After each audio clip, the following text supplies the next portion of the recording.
Welcome, everybody. Greetings. I'm Ed Steinfeld. I'm the director of the Watson Institute for International and Public Affairs. I am so thrilled today to welcome Jeff Shesol to back to Brown, and welcome, Jeff, welcome you to Watson. And it's a little strange in a way. We're in this kind of period of transition where we've been accustomed over the past 18 months to have our big audiences online, which we still have, but I'm thrilled, of course, to say that we're also transitioning to in-person events. So I'm really delighted that we can have a small seminar-like setting in person here, and then we have our audience online as well. Welcome to everybody. So of course, today's special event is focused on the book Mercury Rising. Phenomenal book. I recommend it to those of you who haven't read it, and for those of you who have read it, you probably want to read it again. Let me just say a few words by way of introduction. Jeff Shesol is a person of many creative talents. He's a historian, of course. He's the author not just of Mercury Rising, but also of Supreme Power, Franklin Roosevelt versus the Supreme Court, and also the book Mutual Contempt, Lyndon Johnson, Robert Kennedy, and the Feud That Defined a Decade. Jeff served previously as a speechwriter for President Bill Clinton, and Jeff took the lead role in writing two State of the Union addresses, President Clinton's 2000 speech to the Democratic National Convention, and also President Clinton's farewell address. From 1994 to 1998, Jeff wrote the nationally syndicated comic strip Thatch. I'm a big fan. Prior to that, Jeff was an undergraduate here at Brown. He's a graduate of the class of 1991, and right after that attended Oxford University as a Rhodes Scholar. Jeff is currently a partner at West Wing Writers, which is, as many of you know, a speech writing and strategy firm in Washington, D.C. The way we're going to set things up today is I'm about to ask Jeff to provide a brief overview of Mercury Rising, and then I'm going to turn it over to a conversation between Jim Head and Jeff Shesol. So let me just say a word about Jim Head, who, as many of you know, is one of Brown's own. Jim is the Lewis and Elizabeth Scherck Distinguished Professor Emeritus of Geological Sciences and Professor of Earth, Environmental, and Planetary Sciences. Jim is a really world-leading expert on topics of planetary evolution and the role of volcanism and tectonism in the formation of planetary crusts, all relevant to the current discussion. But what's particularly relevant is that earlier in his career, Jim worked at NASA in the Apollo program and the Apollo Lunar Exploration Program. Jim was involved as a geologist in lunar site selection, in exploration strategy, in the training of all of the Apollo astronauts, and involved in the analysis of return samples, but work that continues today with samples returned not just from the US program, but from global programs, including the Chinese program. So with that, let me turn the discussion first over to you, Jeff. You'll talk for a few minutes, and then we're going to do a conversation between the two of you, maybe the three of us for a little bit, and then we'll just open it up to the audience. So again, Jeff Shesol. And now, if you can hear me through this mask and through this microphone, then we're off to a good start technologically. Thanks very much, Ed, for the introduction. It's thrilling for me to be here with you and Jim here with you. As I mentioned when we first began talking about doing this, I'd like to turn the tables, and I'm sure I will at some point in this conversation because I have a lot of questions for you. Okay. But I will hold on to the microphone for just a minute. Also, I'm glad to say that my wife, Rebecca Epstein, class of 92, is here as well, and our kids, Jonah and Anna, who have heard me talk about John and Glenn more than they probably care to recall. But here we go again. I will also note that we speak today on the site of the former diner Beef and Bun. Any of you who were here at the time will miss it as well, but this is a fine facility, and if you're going to tear down the Beef and Bun, this is a pretty good reason. So I'll just talk for a few minutes before we open up the discussion about why I decided to write this book, Mercury Rising. This is certainly not the first time anybody's told the story of John Glenn and Friendship 7, the first orbital flight. And I remembered, and this is something that I've thought about very consciously. Each time I've sat down to write a book, that makes it sound like I've written more than 3 books, but I have written now 3 books. And that is, I think of the words of Jack Thomas, who was a legendary history professor here. And he led a thesis writing seminar. And he would insist, we would come to him with all of these wonderful ideas about what we wanted to write a thesis about. And Jack Thomas would say, what is the historical question that you are trying to answer? And we were usually stumped and had to go back and think a bit more about that. And sometimes there really wasn't one, and we needed to go back to the drawing board. Other times you had to sort of dig through your own thinking to try to understand why you were drawn to this subject. On a certain level, it's obvious. This is an incredibly exciting story of the space race. It doesn't need any help from me to make it exciting. But I realized that the reason that I wanted to write about John Glenn and about this flight in particular was because, to be honest, I never was quite sure why it was such a big deal. I knew that John Glenn was a big deal. And at the time I was thinking about this, he was a United States Senator in his 4th term. I was certainly aware that he was the first American to orbit the Earth, but he was not the first person to orbit the Earth. 2 Russians had done it before John Glenn had done it. And he was not the first American in space. He was the 3rd American in space. So what was it about John Glenn's flight that seemed to elevate it above really any other Mercury flight, certainly, and perhaps, and Jim, I'd be eager for your view on this, really in terms of the impact of it globally, greater than any other space flight until Apollo 11. Mm-hmm.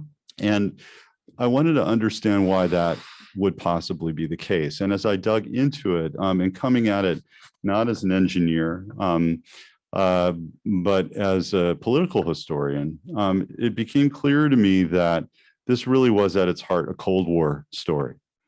And this is not news. I think that most people understand. They certainly understood then that the space race was a Cold War contest between the US and the Soviet Union. And yet it tends to be relegated to the sidelines of that larger story. And if you have a shelf full of Cold War books, as I do, very few of them do anything more than mention the space race. They're more focused, as you would expect them to be, on Cuba, on the other theaters of the Cold War, of Berlin and Southeast Asia. And space, maybe gets a mention. And the same, frankly, is true of a lot of wonderful books about space and about the space race. The Cold War exists as kind of atmosphere, as kind of context, but really more background noise than anything else. And so as I began to try as best I could to see these events as they were seen at the time, as they existed, as they passed by on the screen of John F. Kennedy, for example, they really are part of the same story. And the Cold War and the space race existed in the same frame. And I think that if you want to understand why the space race felt so significant in that moment, if you want to understand why 4 million Americans came out in the streets of New York in the bitter cold at the beginning of March 1962 to cheer John Glenn after his successful flight. If you want to understand why President Kennedy made the decision, which he was not inclined to make, to go to the moon and to give Jim Head a job and a lifetime's worth of stories, you have to see it for what it was, which was an integral part of the Cold War struggle. And we can talk a little bit about that, but I just wanted to set that up as a frame. And I think that restoring, as I said, those 2 storylines to the same picture is really what my mission was. And that was the historical question that I sought to answer here. You can, if you read the book, I hope you will, you can be the judge whether I've answered it to your satisfaction. Thanks very much. I'm happy to go wherever wherever you lead. Well, thank you very much, Jeff. Sound okay? Okay, great. So, I think this is really interesting. I'll just pick up on your last point there that thank God the decision was made because it gave me a job. Otherwise, I don't know what I'd be doing today. Actually, I still don't know what I want to do when I grow up, but we'll work on that later. But the key here is that, I think I also always toast the Russians when we have these great dinners in their homes and lots of vodka goes down. I always say, thank you for Sputnik because that paid for my graduate education. I was employed as a graduate student under the National Defense Education Act. That was my fellowship. And to do what? To look at limestones in the Appalachians because they wanted to, this was a response. We didn't have enough science. And it was a really incredible kind of basic, kind of like an injection of energy and funding and enthusiasm of science into the educational system. But that's just, that's important. It's an important part of the story. But, I think for me, I just reflect back having read Jeff's book and listened to him talk here. When I was in sixth grade, basically, the teacher asked the question, Mrs. Tennyson, as I remember, she said, what is the best history? One that's written at the time of the events or one that's written 50 years later? And I said, well, obviously one that's written at the time of the events because everybody's still around. They know what happened. 50 years later, who's left to, well, I should say I'm still left. Okay. But anyway, 50 years after Apollo, but who's left that knew what really went on? And she said, no, it's the one that's written 50 years later because they have perspective on things. And to this day, except till I read this book, I said, I don't believe that because I've watched Apollo be retold as a history, and it's hysterical to listen to people tell me how it worked. And I said, actually, I don't remember any of that. No, none of that. So history does get rewritten, and it gets rewritten in a way that is interpreted in the context of the current culture or other things. My point here is that Jeff wrote a book which convinced me that she was right, okay? His blending together of all this fabric of events is really what she was talking about. Basically, you get perspective on it. You go back and you ask new questions, fundamental questions that, maybe I didn't experience, et cetera. And that has really added an incredible value from my perspective on what this part of the space program was all about. So I want to thank you for proving my sixth grade teacher correct. Thank you. And it's really an incredible contribution. And I think, I'd like to probe a little bit about what the situation was like at that time and why indeed John Glenn's flight, Friendship 7, was so important. How do you account for all these people, 4 million people coming out in the cold? What nerve did that in the American culture or just national pride was essentially touched by that? And how did that work? I mean, well, thanks, Jim. It really begins where you've put the pin down, and that is Sputnik.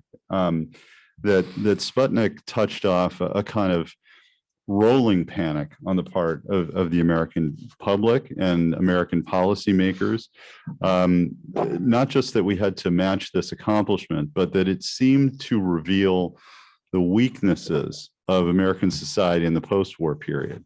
There had been a creeping sense among some thinkers, religious thinkers and intellectuals and others in the public policy arena, that America had lost its edge since World War II, that it had lost its boldness, its sense of initiative, and that it was growing complacent in its consumerism, that all of the wealth that had been generated in the United States and the consumer goods that were being produced in the United States in the post-war period were making people very, very happy, but very complacent. And that we had fallen in love with our cars, our big cars and our color televisions. And meanwhile, the Russians were creating scientists and engineers at an unbelievable pace. And so when Sputnik went up, it tapped into something that pre-existed it and touched it off in a very powerful way. And so the self-loathing and the anxiety that was released in that moment was very profound. And a sense that America had let something slip and that it was not easily going to be gained back. There was a joke at the time that the Russians would never learn how to smuggle an atomic weapon in a suitcase because they couldn't build a good enough suitcase. That was the patronizing tone of most Americans' view of Soviet science in this period of time. But then they had just done this spectacular thing. And then they did another spectacular thing, one after another. They didn't just have the first satellite in space, but then they, in short order, sent the first animal into space, the dog, Laika. They sent the first spacecraft to the moon, crash landed by design into the moon. They sent a spacecraft around the far side of the moon to photograph it, which had never been done before. It was one thing after another.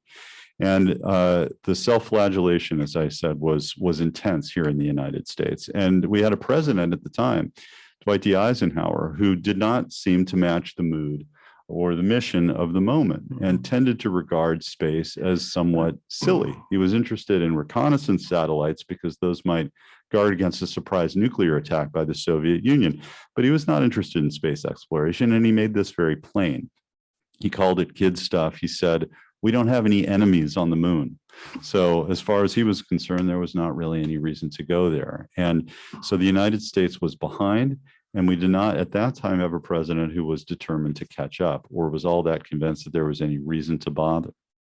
That's really interesting, you know, and another perspective on that is actually how it did mobilize people in response. I think you're right about it's a, you know, oh, have we become such a soft culture that you know, our leadership is being lost. I mean, I don't think anyone believed communism was a better system. It's just that, you know, by comparison, look at the accomplishments, let them speak for themselves. And, you know, it's interesting to me that what it did awaken in part was, to me anyway, when Kennedy made his speech and I was coming out of graduate school and coming in graduate school, actually, we said, gee, you know, I need a job, as you were saying. And so I got this college placement annual. It's a book of jobs, and turned it to a certain page. And it said, you know, geologist at 15 to 27 and 46. And, you know, what's that outlier? So I looked on page 46 and there was a picture of the moon, and it said simply, our job is to think our way to the moon and back. Call this number. And I go, how could you not call that number? What's that all about? And I got the job. And the thing is that, you know, throughout Apollo, it was at least as much, I think, you know, politically, it was about beating the Russians.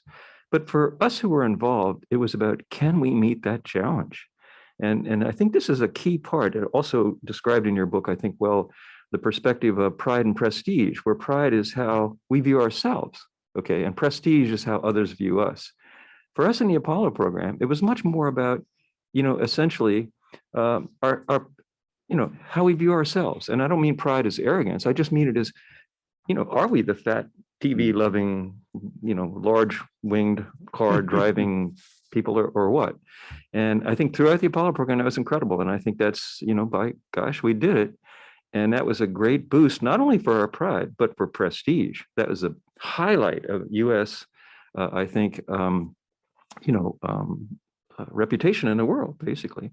And we took everybody along with us. One small step for a man, one giant leap for mankind. Everybody came along with us, and that was incredible. Well, I'm sorry to interrupt you, but it's fascinating that you say that was the perspective from within NASA, because there's a quote I added at the beginning of the book from Jim Webb, who was the administrator of NASA during this early period. And the day after the Soviets succeeded in sending the first human being into space, Yuri Gagarin, in April of 1961, Webb happened to be testifying on Capitol Hill, arguing for a budget increase for NASA.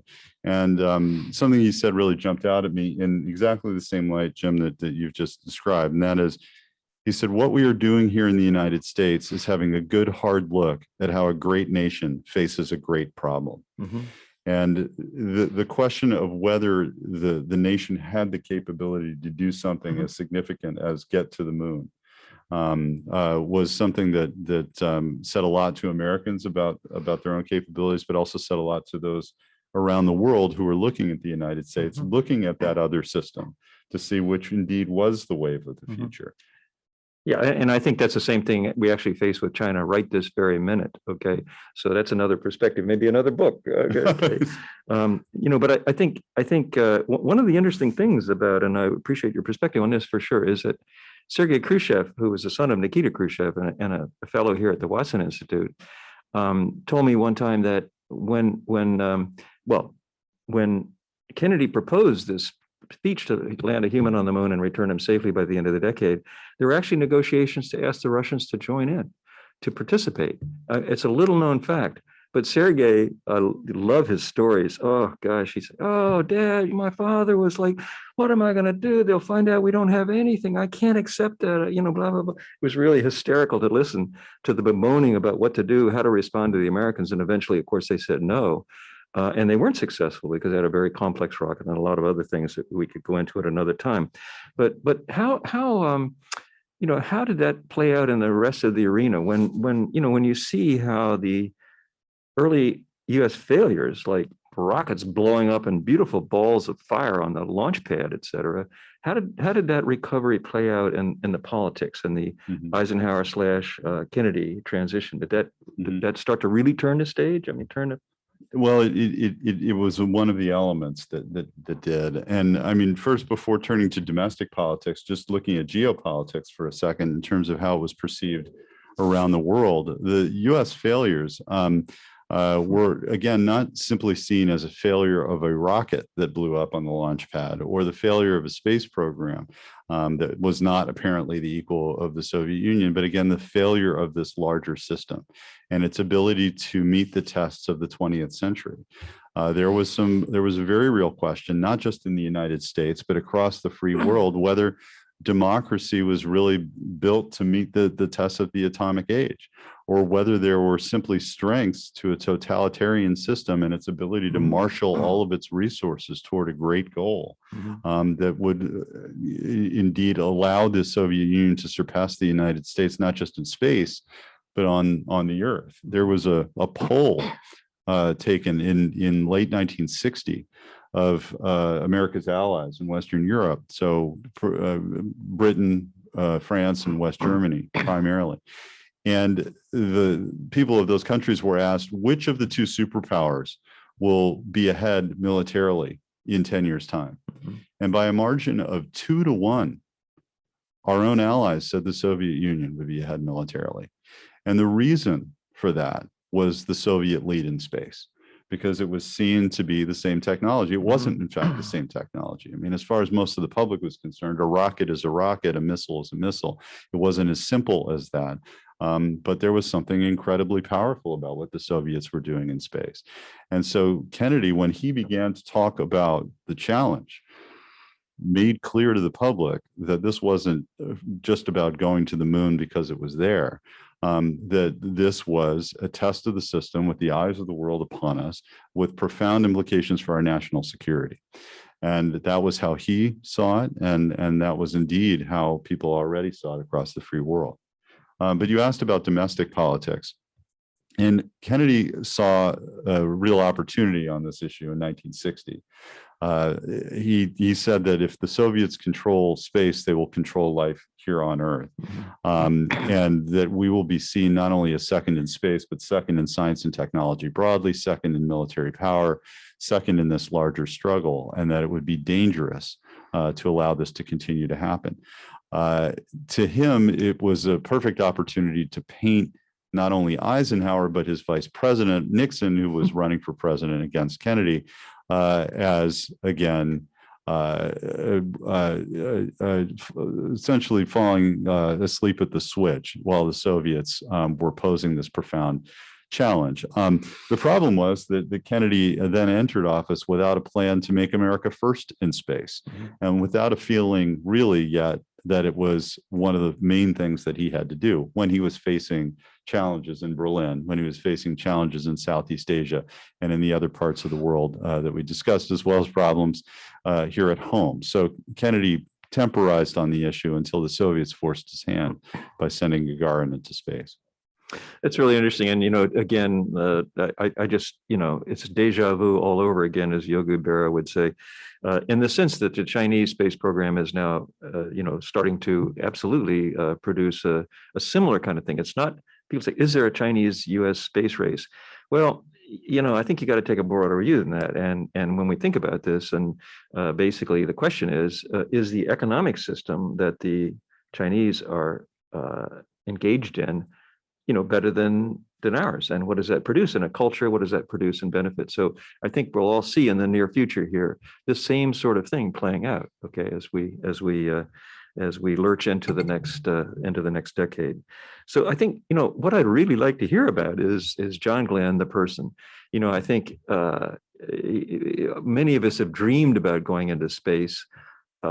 Maybe it's a nightmare. Maybe it's like planting the flag. Maybe it's finding some good rocks or things on the surface, et cetera, as a geologist. But the question is, what were his motivations? What were his motivations, and how did that play out in his personal feelings, et cetera? And he's one of the first people, the Friendship 7 and the Mercury 7 astronauts.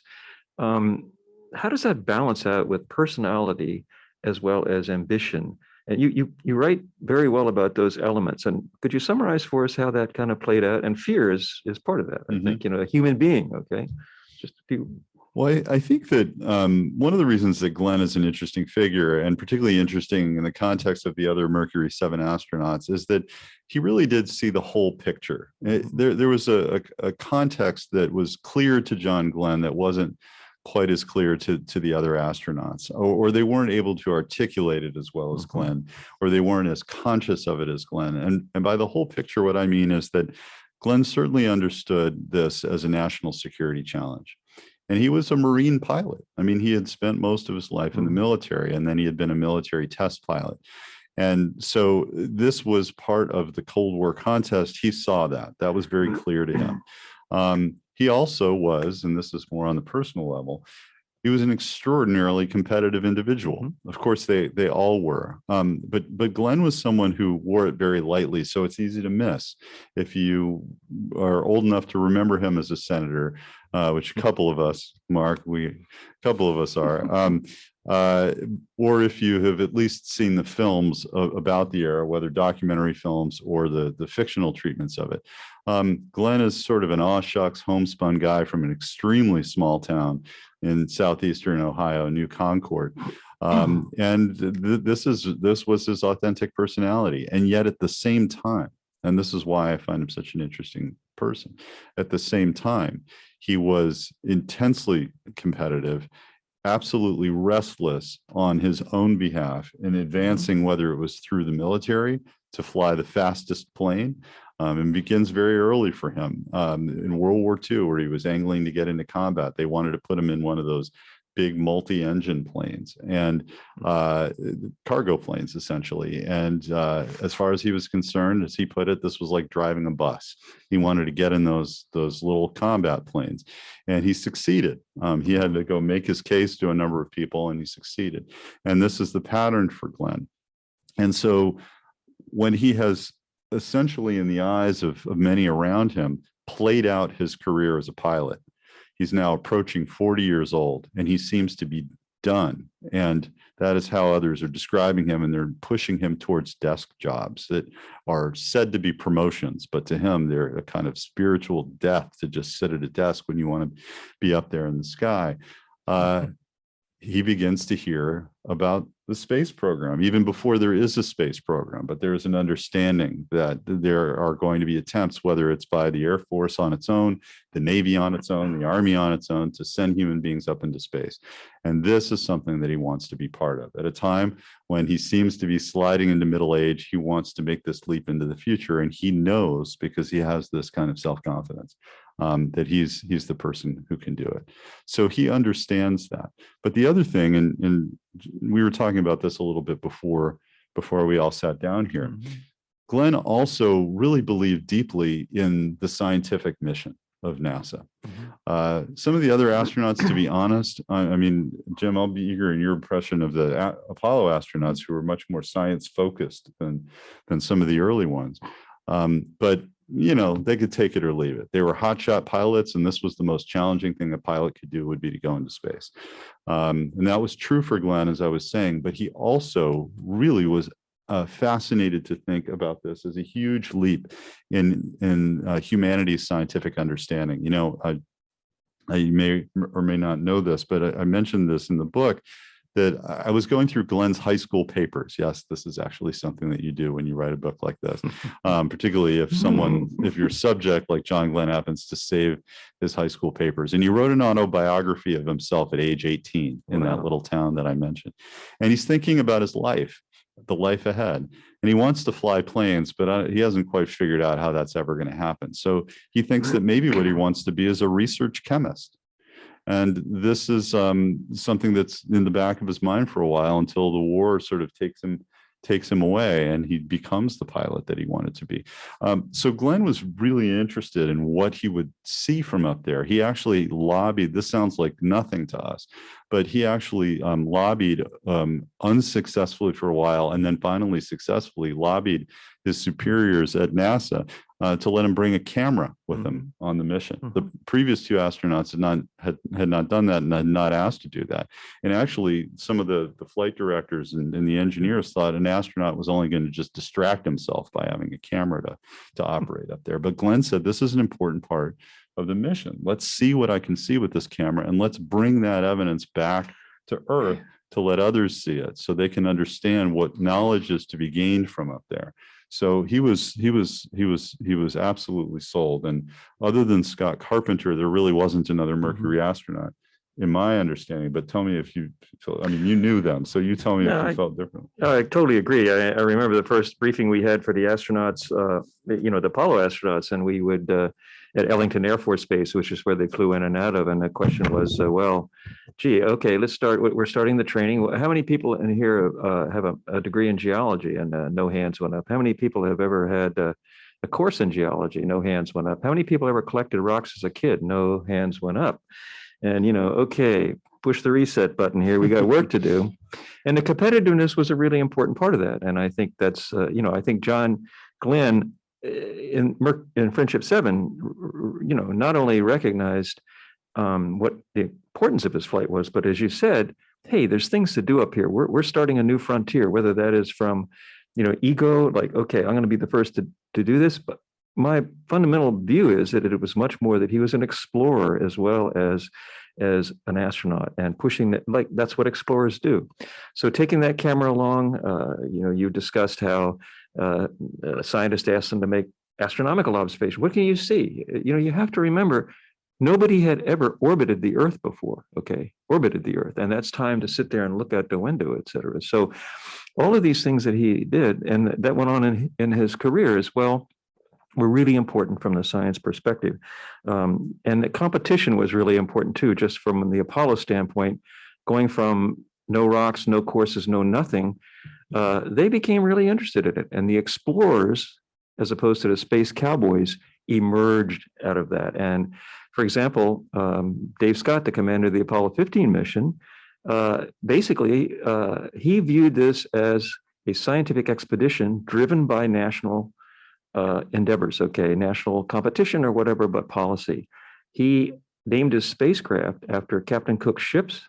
He told me that one of the things that inspired him was that Captain Cook actually had secret orders when he went on his voyages in the Pacific of discovery and observing Venus, and that was to plant the flag where, this is about exerting our influence in the world.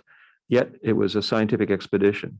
So that's exactly how he felt. And so combining that with the competition was always fun. I think somewhere early in the Apollo program, I remember getting on the elevator in the building 1 in Johnson in Houston, and riding up. A bunch of the astronauts were getting ready for some classes and stuff. And I said, in these later missions, you guys, you're going to be on the moon for like maybe 7-8 hours for each time you get out. And, once you take the call from the president and plant the flag, you got 6 hours and 58 minutes. You're going to have to learn some geolingo here. And they all kind of looked at each other. Yeah, okay. So that's the competitive part. Okay. It was great. And so, yeah, I better learn. So some of them were already motivated that way. And others, like Alan Shepard, for example, on Apollo 14, one of the original Mercury astronauts, was not terribly interested in the geology. We had a lot of fun with it. We made it fun for him, but he hit the golf ball, for crying out loud. So I think that's really interesting, and I think it's a very, very strong testimony to the kind of people that did that, and also the kind of person that John Glenn was. And I was interested in there's a really good book by the first major flight director, Chris Kraft, who's a wonderful man. I just have nothing to say but the best for him. He wrote a book called Flight, which if any of you ever want to know what it was like to go from zero to the space program, that's the book to read. We're gonna put an astronaut in orbit. We need a global communication system. We don't have one. How about that? And all these other kinds of things. Okay.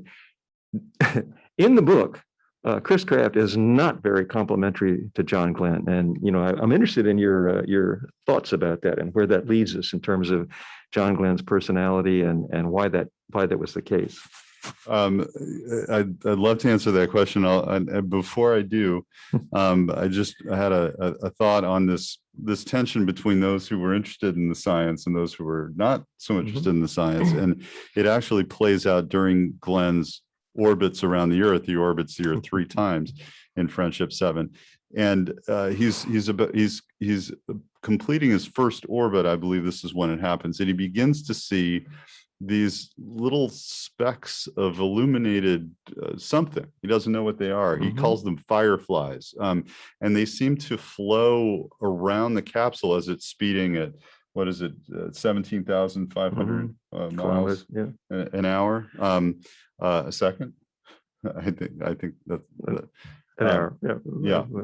And they're floating around the capsule, and they seem to be following him and matching his speed, and some recede off into the distance. And he's spellbound by these things, and he begins to describe them to the folks at Mercury Control.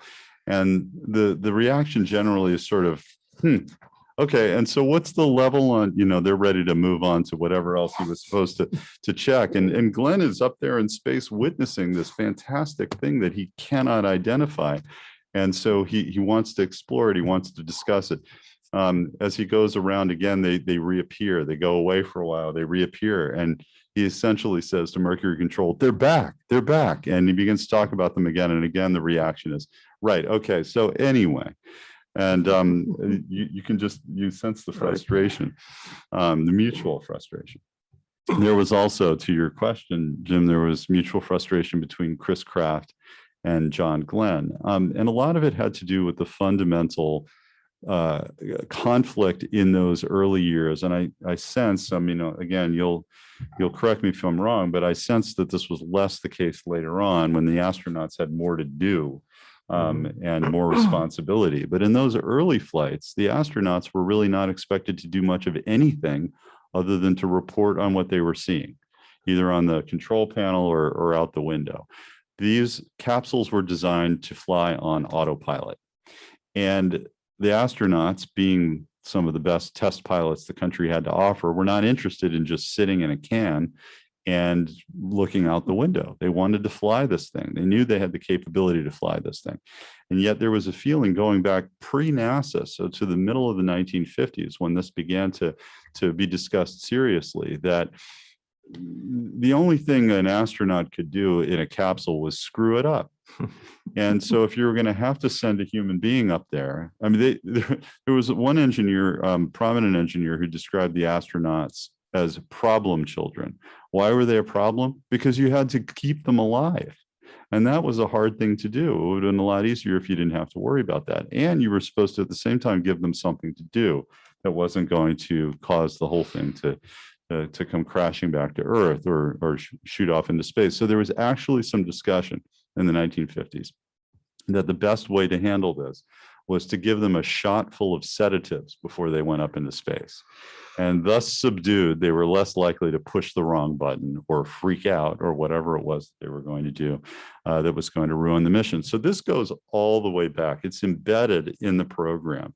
And a lot of the engineers who ran the Space Task Group of NASA had come out of something called PARD, the Pilotless Aircraft Research Division of the precursor of NASA, pilotless. And so there was a bias against the pilot generally. And they built a perfect spacecraft that could get itself back to Earth, even if the astronaut had blacked out or something worse had happened. And so this was the push and pull from the beginning. As soon as the astronauts were brought into the program, They insisted they wanted to fly the thing. The engineers and flight directors insisted that that should be kept to an absolute minimum. And to get to your question now, John Glenn was by far the most vocal about this. Mhm. And Alan Shepard felt exactly the same way that Glenn did. They all did, but they stepped back and they let Glenn lead the fight. It was Glenn's Mhm. tendency to lead a fight like that. It was a righteous fight. And he knew he had everybody behind him, but they were behind him. And so Glenn had developed a reputation with some of the higher ups at NASA as being too assertive on his own behalf and on behalf of the other astronauts. And he could be self-righteous about it. He could be prickly about it. And he made himself very unpopular with some of them. Mhm. And this jumping ahead, I mean, this is one of the reasons I believe why he never got to fly again during the 1960s was because he did not have the support from the people who made the decision. Yeah, I think that's really. I think everybody should find on Netflix or wherever it is these days the movie The Right Stuff, because essentially Tom Wolfe really nailed it in many ways. And this is the attitudes of the astronauts, but also, you know, the prickly aspects of that in terms of the space flight. There's a great scene in the movie which is absolutely true. You know, basically the first two animals that went up were not human. They were, in fact, Ham and Enos, you know, like chimpanzees. And that was, just an insult in the astronaut corps. And they didn't even have a window early on to look out. And what's the monkey going to do? You know, I mean, yeah. So they insisted too that they needed that hatch window, and it was a really important thing. It's a funny, you know, when I the book The Right Stuff, written by Tom Wolfe, was serialized in the Rolling Stone before it was published as a book. And I remember being down in the astronaut office, and I opened my briefcase, and we're talking about some stuff, and one of the astronauts said, "What's that?" And there's a big title on the front, The Right Stuff. What's that? He said, I said, that's Tom Wolfe serializing this thing he's doing. Can I borrow that? You know, okay. So that disappeared. I never saw it again. And every time I come down, they would bring the next thing and just open the next, Rolling Stone ahead and open my briefcase, and they're all over it. You know what I mean? I never saw another one of those again. And indeed, The Right Stuff was what it was all about. That was part of the ego thing. And I think that's a critical point you raised just in the book, and treat it really well. Essentially, the national view, I mean, we're coming out of this Cold War thing. We're not actually coming out of it yet, but we need some heroes. We need some heroes, okay? Yuri Gagarin, I mean, like, my gosh, all over the place. And so John Glenn fit that to a T in so many ways, with the looks, the attitudes, the positive nature. It's kind of the all-American thing, you know what I mean? And so you really portrayed that well, and I think it's a real gift in terms of the history. And I think too that the fear aspect, I think I'd love to hear you talk a little bit more about, was he afraid? What was going on? And what was another dynamic with Chris Kraft? What Friendship 7, everybody, there's the first orbit of the, oh my God, there were so many problems with that flight. Dave Scott, the Apollo 15 commander, says, Jim, the problem is we made it look too easy. So everybody thinks it's easy. It ain't easy. You know what I mean? He actually didn't say ain't. But, can you talk a little bit more about John Glenn's fears as well as, those kinds of attitudes? Well, it's an interesting thing to talk about fear when it comes to somebody like John Glenn, because he had sought as dangerous a line of work as anybody possibly could. I mean, first of all, being a combat pilot, and then after that, being a test pilot. And, famously, these test pilots just watched, one after another go down literally in flames. There was always death around them. They would get up, go to work in the morning, and this was just part of what they faced every day, was this mortal danger. And they had developed, they were wired differently, certainly, than somebody like me, and they had developed ways of dealing with this. Their families also had to develop ways of dealing with this, and that could be very difficult as well. And I write about that. That was a tough thing, even for families that had been living with that fear for decades. It became a whole other thing when you took someone who had some measure of control over a plane, which still might go down, and instead you take that person, you strap them into a titanium capsule at the top of an intercontinental ballistic missile, And then you shoot that thing into space, basically to see whether they can survive that. And that's a kind of test pilot task that none of them, including the families, had ever signed up for. And these were tough guys, these astronauts. And again, they live with this sort of fear, but they recognized very early on that this was a whole different business. And in fact, in 1959, very shortly after they were selected and they were announced to the public, NASA brought them to the Cape to watch a test flight of one of the booster rockets. And there was press there, and it was all very exciting. And they sat in reviewing stands, and this thing went and blew up over their heads spectacularly, and they all ducked, just reflexively. They ducked. Mm-hmm. They were not in any danger. Obviously, they had set the stands far enough away, but they just watched this thing billow in clouds of orange and black. And then they all kind of looked at each other and they laughed. And Alan Shepard said, well, I hope they fix that thing before we ride on it.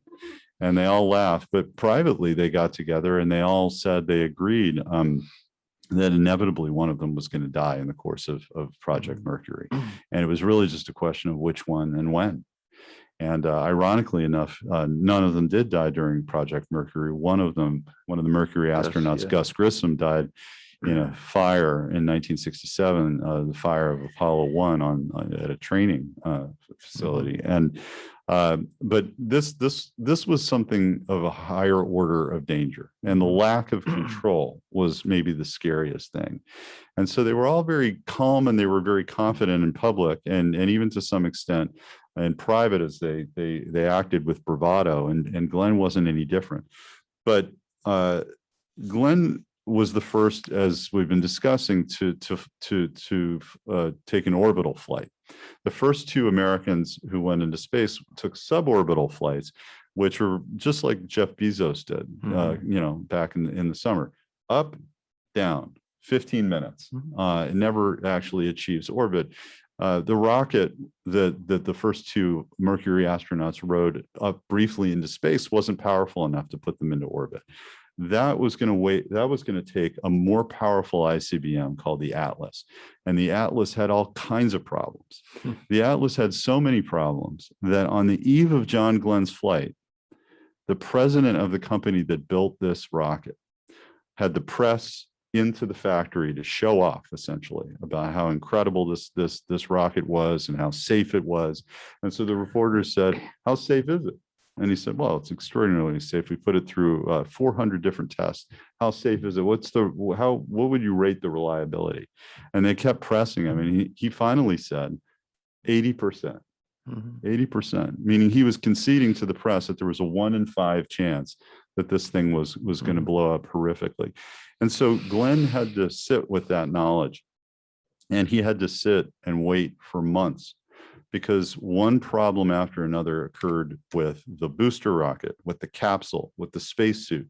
All manner of things associated with this flight were going wrong. And so Glenn's flight, which was supposed to happen in the fall of '61, was delayed and delayed again. It was scrubbed. The flight was scrubbed 10 times over the course of 4 months while Glenn sat and waited. And the American public stewed in its anxiety, as I was describing before. The newspapers began referring to this as our national ordeal, the sense of foreboding that obviously something's going to go really wrong here if we can't even manage to get this thing up in the air, let alone into space.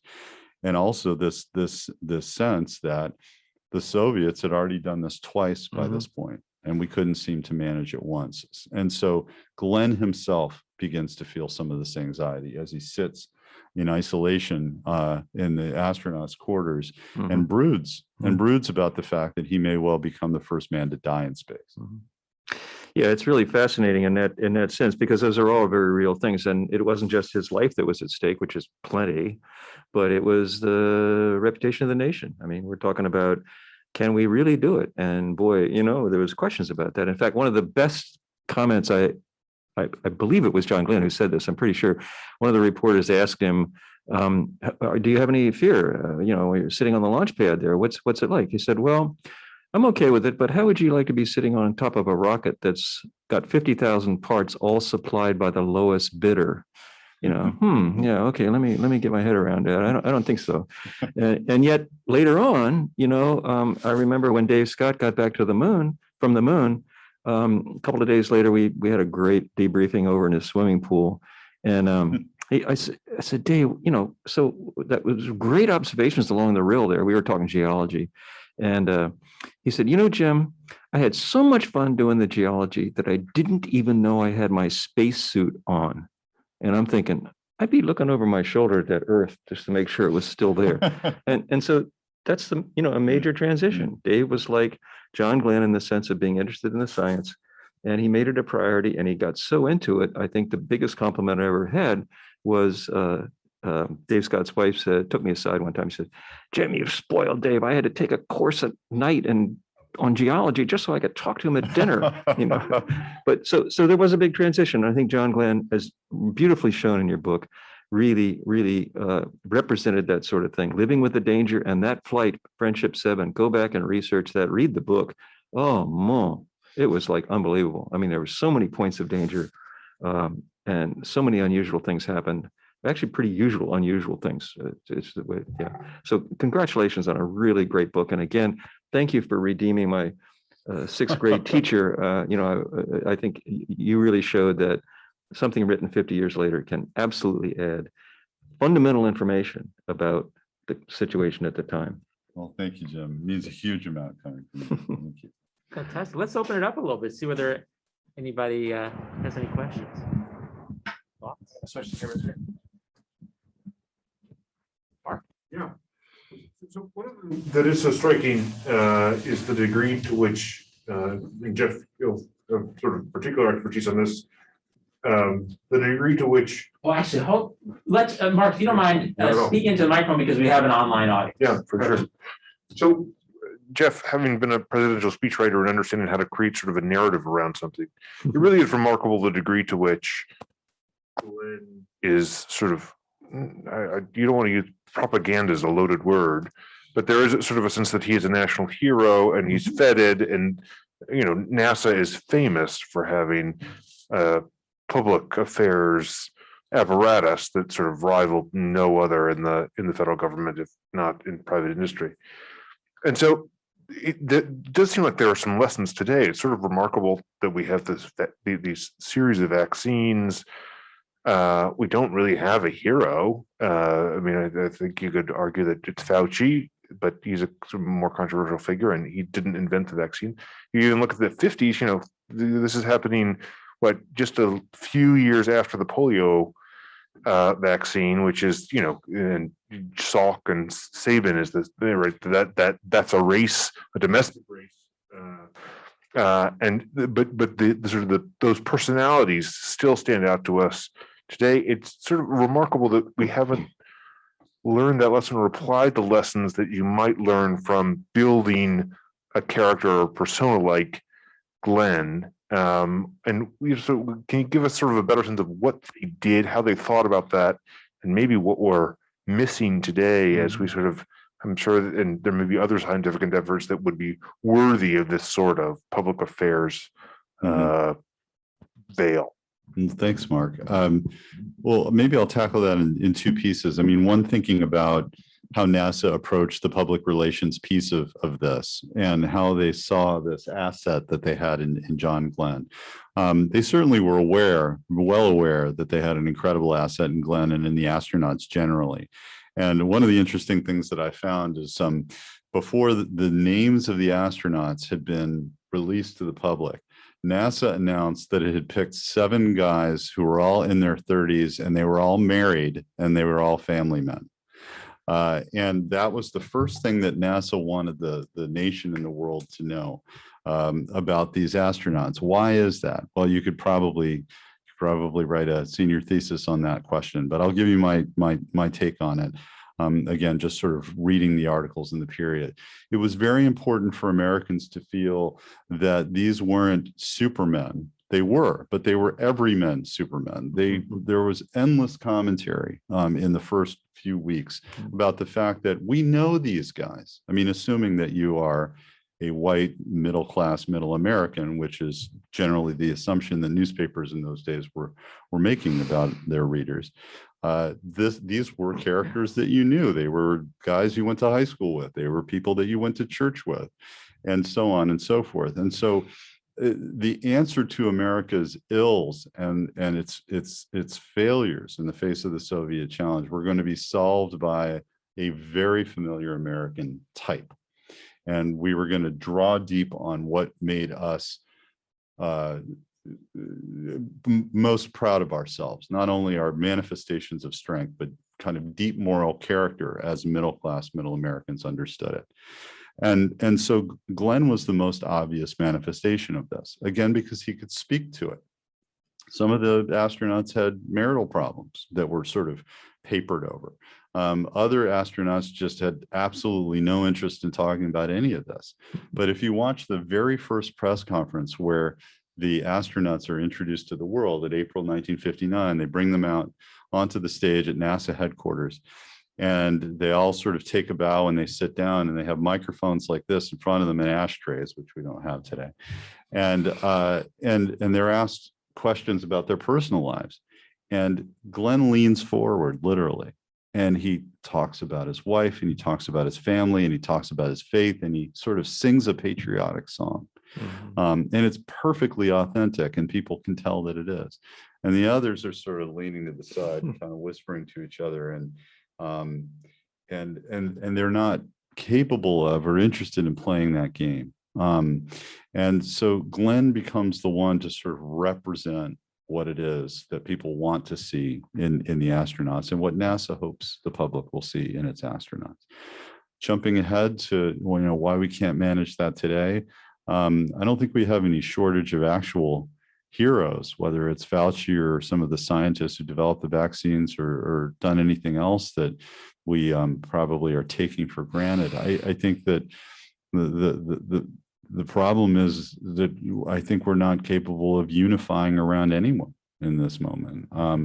I won't climb up on that particular soapbox, but it's just not clear to me that given accomplishments like the ones that we're describing here, that we would treat these characters the same way today that they were treated in this sort of simpler time. And, some of them probably deserved rougher treatment than they got. This is not to say that we're simply supposed to accept whoever NASA or anybody else gives to us and exalt them. But I think that the nation being as divided as it is right now, I think if we're talking about a hero to one side, it's very rarely going to be a hero to the other, and that dynamic did not exist in the early 1960s.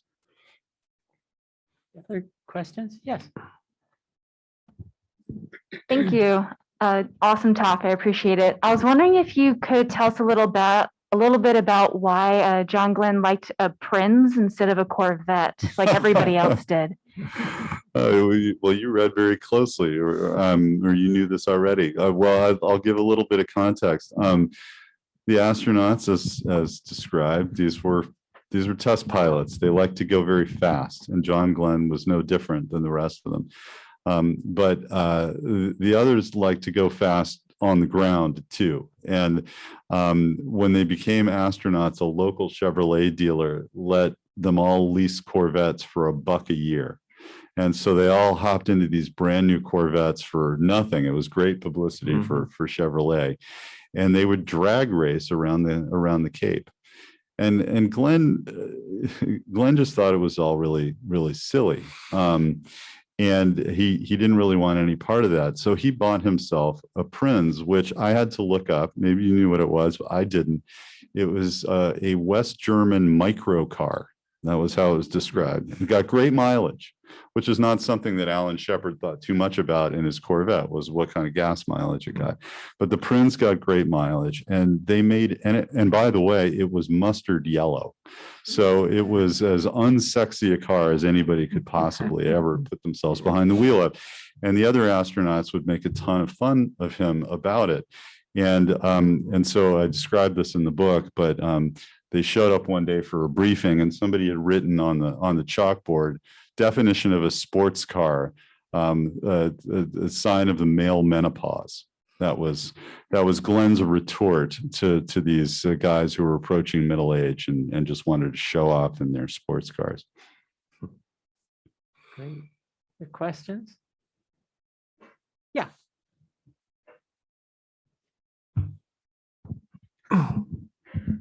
Awesome. Thank you, everyone. I was wondering if you could talk a little about the apparent decline in interest in space after the Apollo program, and also where that fits in today, if we're seeing a revitalization of that interest, especially with the private sector now taking over.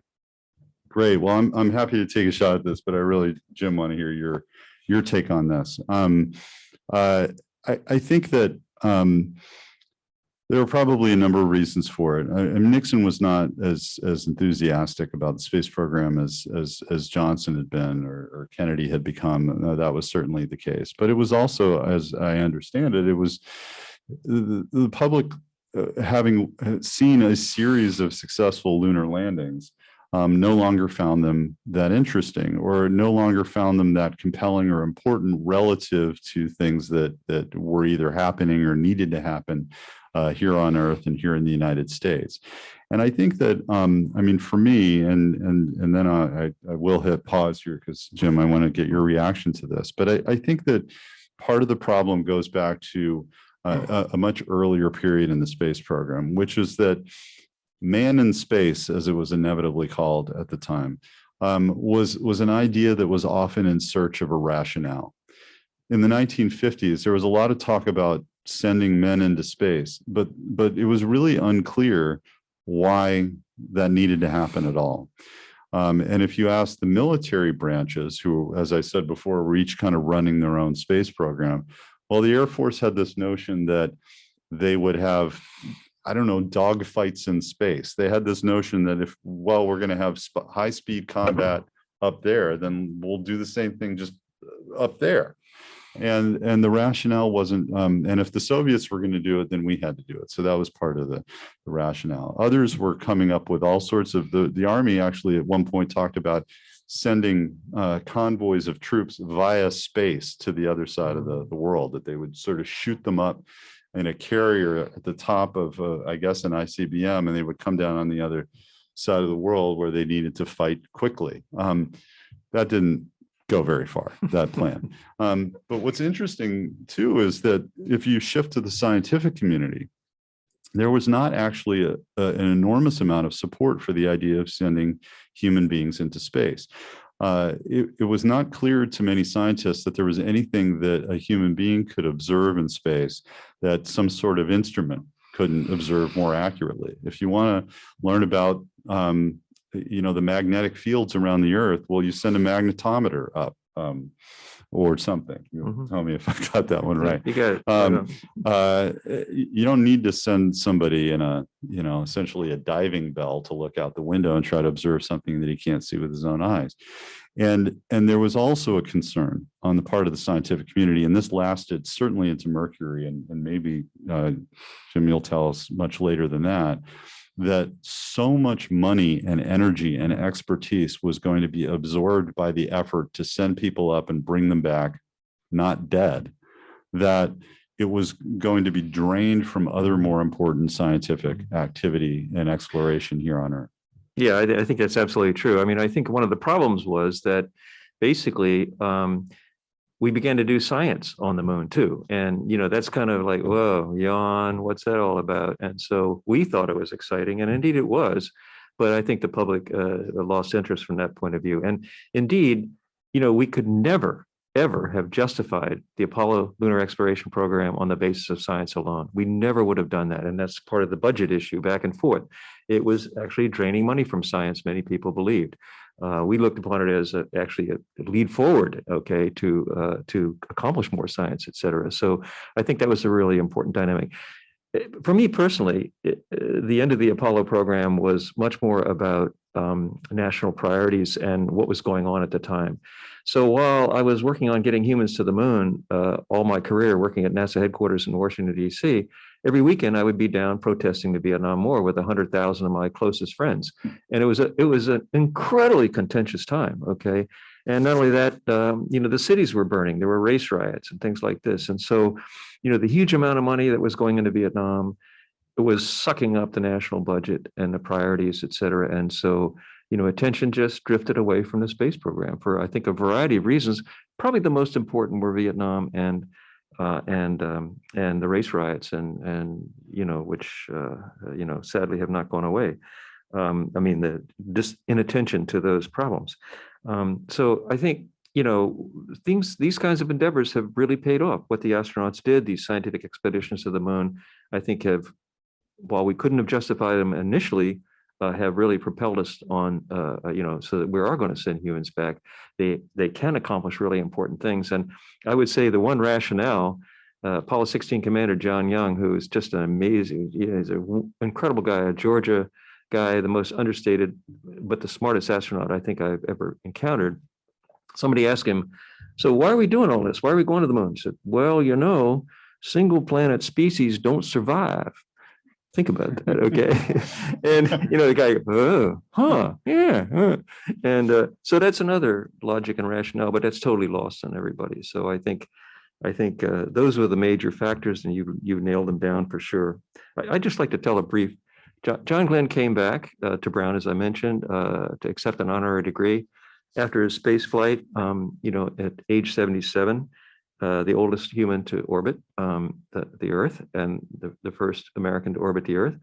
Amazing. It was incredible. So we had him over at our lab in Lincoln Field Building, and he was so interested in the science. He and Annie came over and we sat around. We had a bunch of students tell him what they're doing. He was just so excited by it all. And one of the students kind of impertinently said, well, are you going into space again? And his eyes lit up, and he turned to Annie and she said, no. But the next day, to me personally, it was such a thrill to talk to him, and he was so engaged in everything we were doing. So at the big ceremony, all the honorary degree candidates are lined up along the side, and us faculty in our robes and hats, funny hats, you've seen those, marching down in front of him. And John Glenn catches my eye and he goes, 2 thumbs up. Wow. I'd like to put that on my resume if I can figure out a way to do it. But that's the kind of thing. This guy was totally inspirational, and I think it's the kind of thing that we all felt at the time too. And I think that's been lost. I think it's been lost. I think we're on to other things. I think you're totally right about the inability to rally around much of anything these days, and so I think that's sad. Maybe that'll change when we have the first woman and the next man on the moon with the Artemis program. Great. Other questions? I just maybe want to conclude with one question on this point about John Glenn's staying power. As I was reading the book, I was thinking, wow, in 1962, when John Glenn flew Friendship 7, that was a particular, at least in my mind, an image of America, very buttoned down, John Glenn in his bow tie on, game shows, but, it was a really pre-rock and roll America. And then 1969, Apollo 11, year before Bobby Kennedy, Martin Luther King killed, as Jim said, race riots, Vietnam, in just that 7 years, a totally different, seemingly, America. And maybe that has something to do with why the Apollo program kind of petered out in the public's imagination, but John Glenn didn't peter out. He somehow managed to stay relevant in his political career and onward, then back into space. How did he do that? In these completely different countries, almost, the guy stays relevant. How? That's a great question. He did stay relevant, and yet he had to work for it. Glenn, it was when Glenn first walked out onto the stage in 1959 at that press conference that I mentioned, people were already talking about him as a political candidate someday. He just had all the skills, and he had the magnetism, and that talk continued through the Mercury program, and particularly after he did what he did, and the nation and the world really reacted the way that they did. There was the sense that Glenn could be president someday. And yet when he did first, so he left NASA in 1964 for a range of reasons, mainly because it was clear that he wasn't going to get to fly again, as we were discussing before. But the Kennedys had actually been urging him to run for Senate from Ohio. In 1963, both President Kennedy and Robert Kennedy had urged him to do that in 64, but he wasn't ready to leave the program. But after the assassination of President Kennedy, and after Glenn saw the writing on the wall at NASA, he decided that he was going to leave and he was going to run. And he was beginning the campaign when he slipped in a hotel bathroom and he banged his head on the bathtub so hard that he injured his inner ear. And for the better part of a year, he was barely able to walk. He had no sense of balance, and so he had to drop out of the race. He recovered, but he ran again in 1970, and he lost in the primaries to Howard Metzenbaum, who became a U.S. senator long-serving U.S. senator from Ohio. And it was in that moment that Glenn really had to recognize that all of this love for him and this admiration for him and this celebrity that he had was not automatically going to translate into political leadership. And he needed to think a lot harder about what he stood for besides these kind of gauzy American values. What did he think about this set of issues? He really had not done the work. And so he runs again in 1974 and wins because he has done more of the work. And the thing about Glenn is that he was as hardworking an astronaut off the simulator and off the trainer as he was on them. And the notes that he left in his archives are only just part of the evidence of that. And I was able to draw on that. And so as a senator, he tackled issues with that same sort of discipline. He was not one of these senators who would just sort of wander into a hearing, kind of just turn to staff and say, what are we talking about? There are senators like that. I don't think I'll surprise you by stating that. But Glenn did his homework, and he was a serious-minded legislator. And so he was able to stay relevant on the issues in part. But interestingly, when he did run for president in 1984, and was seen initially for all of these reasons that we've been describing as the strongest potential challenger to President Reagan. And the Reagan White House saw it the same way. It didn't pan out. And why didn't it pan out? Because many of the values that Glenn seemed to represent, he seemed lost a little bit in the past.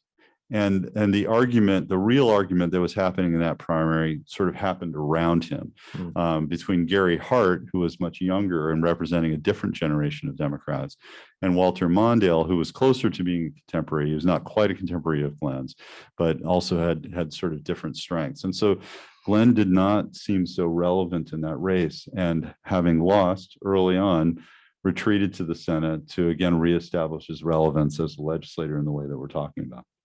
Fantastic. You know, I was reminded, of course, we have an online audience, and I think we have some questions from the online audience. Yep. Hey, everyone. So this is from our online questions. Is there a history? Is this history that you've presented have a rhyme in the present? Is there a way to organize around a new challenge? Global climate change, maybe? How can we make that happen again? Really important question. I mean, I think we're having a hard enough time organizing around space, which is less controversial, should be, than some of the changes that are required to really tackle the climate change problem. I think that if there is any problem that the world is facing right now that requires that same marshaling of energy, to turn back again to those words of James Webb, how a great nation or how great nations solve a great problem, it would be that one. But again, the environment is very different. And I think that at the same time, I think there are some lessons to be drawn here. And it's not simply the lesson is, I don't want the lesson or the takeaway to be, we can never recreate those conditions, so we're not capable of doing these kinds of things today. I don't believe that. I am ultimately more optimistic than that. But one of the ways that I find that optimism is to go back into this history and to see how contingent it all was, how difficult it all was. The fact that when John Kennedy, we remember the bold challenge that he issued the nation, that we would go to the moon by the end of the decade and bring people safely back to Earth, that there was not an immediate rallying around that idea by the public. And interestingly, and I hadn't known this until I began working on this, when Kennedy gave that speech in late May 1961, he reads the lines in the speech. He's in Congress, so very formal setting, and he's reading the speech. And then he departs from a script, and you can go on YouTube and you can watch him do this. And he looks up and he begins to kind of nervously shuffle the papers and rearrange them a little bit. And he starts saying a lot. And he starts kind of riffing uncomfortably and saying, essentially, look, this is going to be really expensive and this is going to be really hard. And you, the Congress, and you, the American public, need to think really hard about whether we're up for this, because the worst thing would be for us to start down this road and then decide somewhere along the way that we're not willing to get there. And so this is going to be challenging. And he got then, after the speech, in the limo to go back to the White House. And he turned to his speechwriter, Ted Sorensen, and he said effectively, I don't think I sold it. I was reading the room. I was looking at, and he could see that the members of Congress were not persuaded. And the polls that were taken around that time put a very low priority. The American people put a very low priority on going to the moon, on spending the kind of money that it was going to take to go to the moon. So we look back at it very differently today. And the moonshot is always posited as the thing, and it is an example of the nation deciding to do something incredibly difficult and succeeding. And yet what I wanted to show here in this book is that these things aren't smooth or easy or obvious at the time. And that the work was done to make it happen in that environment, despite a whole fleet of challenges coming at Kennedy. And so we have no real choice but to continue to try to do that work when it comes to a challenge as global and as generational as climate. Yeah, I'd just like to add to that. Maybe it gets back to your question. I mean, I believe Kennedy looked at, and what he was looking at is a bunch of white male old guys. Looking at one right here. But the key was, who heard that? It's going to be hard. It's going to take a lot of effort. Can we do it? We're not even sure we can do it. We heard it as 20-somethings, and we did it. I mean, Jack Schmidt always says, Apollo 13, he told me, I said, that was a great movie. He said, well, yeah, there was one thing wrong with it. I said, what was that? All the actors in Mission Control were too old. They were all in their 20s. And I said, you're right. I didn't turn 30 till Apollo 16, I think, you know what I mean? And so those are the people that were brought in. Okay. And, they accepted the challenge. Maybe that's the way we get back and, have the youth of the America be attracted to exploration in the broader sense and see it as a challenge. And maybe that's how we recreate this. You can't recreate things too, but nonetheless, I think bringing the energy that America shows when there's a challenge is one of our strengths, and I think it'll happen again. So I hope. Well, on that note, history rhymes. I hope it rhymes in that fashion. So let me thank you all for your great questions, and especially Jeff Shesol. I want to thank you for this appearance, but really for writing such a terrific book, Mercury Rising. Again, I recommend it to everybody. And Jim Head, I also especially want to thank you for all that you've done and for leading us today in this great discussion. Thank you. Superb. Great.